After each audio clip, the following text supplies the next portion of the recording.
Hello guys, चलिए आज का एपिसोड 9 स्टार्ट करती हूँ। स्टार्टिंग में हमें दिखाई जाती है एस और स्काई के बीच रोमांटिक सीन।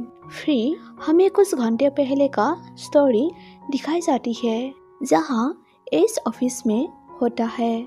वहाँ एक न्यू विजिटर आता है और इससे कहता है मैं सिर्फ स्काई और जाम के बारे में, उनके ओसीटी के बारे में एक अपडेट के लिए पूछना चाहता हूँ। एस कहता है मैं अपने सेक्रेटरी को इसकी देखभाल करने दूंगा।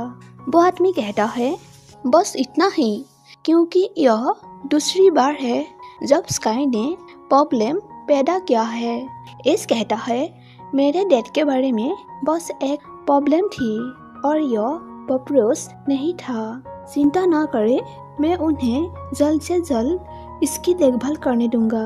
वो आदमी उसे थैंक यू कहकर वहाँ से चला जाता है। फिर हमें दिखाई जाती है मोरिया कॉल करके ऐसे कहती है मैं तुम्हें कल से फोन कर रही हूँ, तुम इसका रिप्लाई क्यों नहीं दे रहे थे।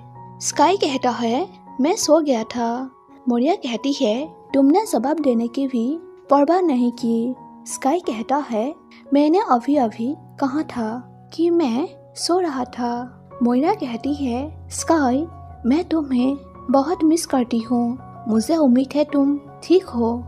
स्काई कुछ कहने लगते हैं लेकिन वहाँ मॉम आकर स्काई से कहती है क्या तुम मार्केट में मेरे लिए कुछ खरीदने जा सकते हो, क्योंकि बर्गे में जुम्बा है। ऐसे ही मॉम कुछ कहने के बाद वहीं से चली जाती है। स्काई मोरिया की कॉल काट देता है। फिर हमें प्रेजेंट में दिखाई जाती है जहाँ दोनों साथ सो रहे होते हैं। स्काई एस को नींद से जगाता है। एस उठ जाता है। स्काई कहता है बहुत टाइम हो गई, कुछ खाने के लिए ऑर्डर करता हूँ, तुम क्या लोगे।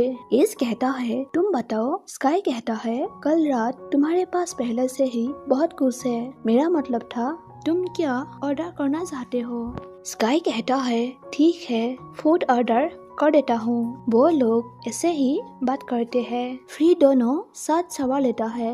उसके बाद स्काई को अपनी मॉम के साथ दिखाई जाती है जहाँ मॉम कहती है बेटा अगर तुम मोरिया के साथ वापस आ गए तो कुछ भी गलत नहीं है, तुम अपना लाइफ पार्टनर खुद चूज कर सकते हो। स्काई कहता है मॉम मैं खुश हूँ लेकिन मोइरा और मैं वापस साथ नहीं हूँ। मॉम पूछती है तो तुम कहाँ थे। स्काई कहता है मैं इसके साथ था, हम उसके घर में सोए थे। मॉम पूछती है क्या तुम मुझे कुछ बताना चाहते हो।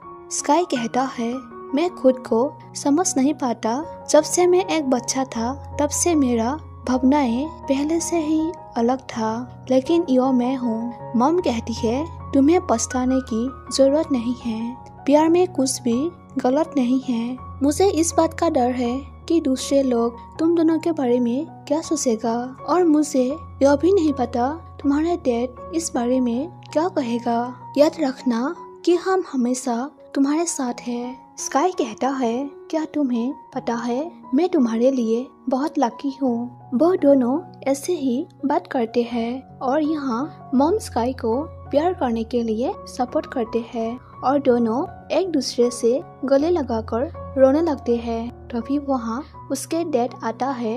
डैड उन लोगों से पूछता है किस बारे में बात हो रहा है। मॉम स्काई के बारे में डैड से नहीं कहती है।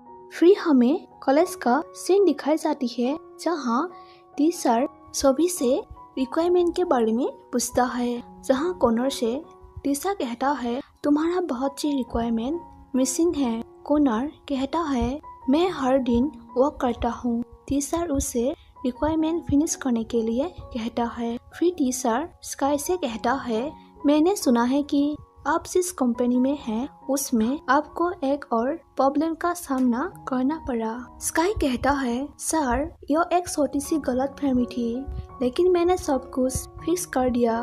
टीचर कहता है एस दयालु है, अगर यह दूसरी कंपनी होती तो आप पहले से ही निकल गए होते, लेकिन उसने तुम्हें कैसे रख लिया। स्काई कहता है मैंने कुछ नहीं किया, लेकिन मुझे लगता है कि ऐसा इसलिए है क्योंकि सर एस बहुत दयालु है। जब वो मेरे पास आता है तो वो वास्तव में थोड़ा विचारशील होता है। मैं सच में बहुत लकी हूँ। फिर वो दोनों रिक्वायरमेंट के बारे में बात करता है। स्काई के पास मरिया आकर उससे रिलेशनशिप के लिए एक बार फिर से चांस देने के लिए कहती है। स्काई कहता है हम फिर से साथ नहीं आ सकते। मेरे साथ फिर से कस्ट्रा जैसा बिहेव करने के लिए तुम आए हो। किसी की तरह तुम सिर्फ बेवकूफ बना सकते हो।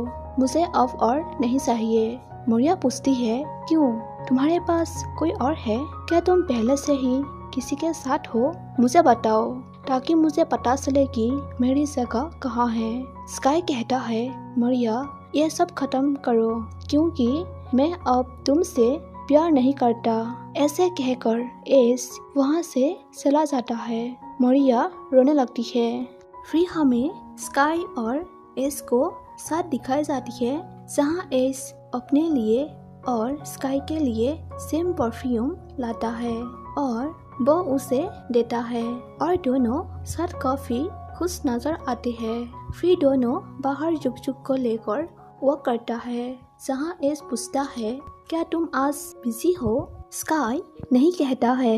एस कहता है मैं वास्तव में पूछना चाहता हूँ कि क्या तुम मॉल जाना चाहते हो या फिल्म देखना चाहते हो? स्काई पूछता है हम अपने घर में चिल क्यों नहीं करते? क्या तुम श्योर हो? स्काई कहता है हाँ बेडरूम में। एस कहता है अरे हम पब्लिक के बीच में है, तुम बहुत प्लेफुल हो। स्काई कहता है ऐसा मत बनो, मुझे पता है कि तुम पाने के लिए बस कड़ी मेहनत कर रहे हो। मुझे पता है कि तुम्हें भी यह पसंद है। एस कहता है आप कंट्रोल से बाहर हो रहे हैं। उन दोनों को ऐसे बात करते हुए मोइरा और एक लड़की देख लेती है। मोरिया एक प्लान बनाने की योजना बनाती है। फिर स्काई के घर पर एस रहने के लिए आता है। एस अपने कपड़े चेंज करते हैं। फिर दोनों साथ मूवी देखने के लिए चूज करता है। दोनों कुछ ऐसे ही एक दूसरे के साथ बहुत ही प्यार से टाइम स्पेंड करता है। फिर दूसरे दिन का सीन दिखाई जाती है जहाँ स्काई पियानो बजाता है। एस उससे कहता है मुझे नहीं पता था कि तुम पियानो बजाना जानते हो, तुमने कहाँ से सीखा? स्काई कहता है ट्यूटोरियल वीडियो से।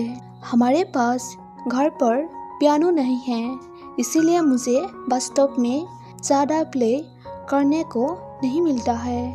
स्काई उसे सुनाने के लिए कहता है। फिर दोनों साथ प्ले करता है।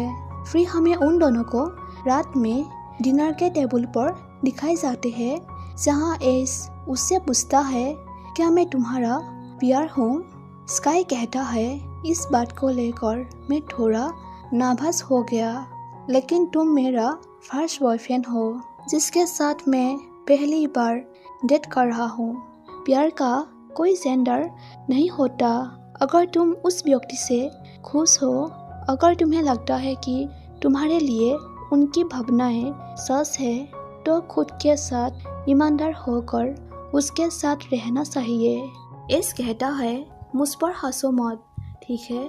मेरा कभी कोई गर्लफ्रेंड या बॉयफ्रेंड नहीं था। स्काई पूछता है मिस क्रीम कौन है? एस कहता है कि मेरे बचपन के दोस्त है, हम एक साथ पले थे। उसके डैड और मेरे डैड बेस्ट फ्रेंड है, इसीलिए मुझे नहीं पता कि गर्लफ्रेंड या बॉयफ्रेंड होना कैसे काम करता है। हम बस क्लोज है, हम अक्सर साथ रहते हैं। वो कभी कभी मेरे घर जाती है तो वही सो भी जाती है। यह सब नॉर्मल है। स्काई कहता है तुम बिल्कुल दोस्तों की तरह हो। एस कहता है मेरे लिए हम जो कर रहे हैं वो नॉर्मल है। स्काई कहता है लेकिन तुम एक कपल की तरह दिखते हो। एस कहता है क्योंकि हम तब से सुपर क्लोज रहे हैं। मैं किम से प्यार करता हूँ, लेकिन मैं तुमसे बहुत प्यार करता हूँ। लेकिन जब पहली बार मिला था तब मैंने नहीं सोचा था कि मैं तुम्हें चाहूँगा। कि मुझे तुमसे प्यार हो जाएगा। मैंने तुम्हें परेशान भी किया था। स्काई कहता है हम एक दूसरे के पहले बॉयफ्रेंड हैं। एस कहता है चलो एक दूसरे के साथ ईमानदार रहे, ठीक है। फिर दिखाई जाती है मरिया एक लड़की के साथ जुगजुग को किडनैप करता है और उन दोनों को मिस बेकी देख लेते हैं, लेकिन अंधेरे के कारण क्लियर उन दोनों की फेस नहीं देख पाता है। वहीं मरिया मिस बेकी के सिर पर मार देता है, जिससे वो बेहोश हो जाता है। दूसरी तरफ स्काई एस को डिनर के लिए थैंक यू कहते हुए कहता है यह शर्मनाक है क्योंकि तुम हमेशा मुझे डेट पर ले जा रहे हो। एस कहता है इम्पोर्टेंट बात यह है कि हम दोनों खुश हैं। स्काई कहता है प्रॉमिस करता हूँ नेक्स्ट टाइम मैं तुम्हें ले जाऊंगा। फिर एस उसके गाल पर किस करता है और स्काई वहाँ से चला जाता है।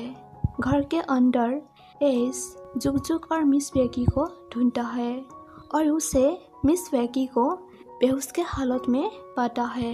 आई होप आप लोगों को मेरी एक्सप्लेन पसंद आई होगी। मैं इसका नेक्स्ट पार्ट शेयर कर दूंगी। मेरी एक्सप्लेन सुनने के लिए थैंक यू। मुझे बहुत खुशी है कि आप लोग अपना कीमती वक्त देकर मेरी वीडियो देखती है। Thank you for watching my video. Bye bye.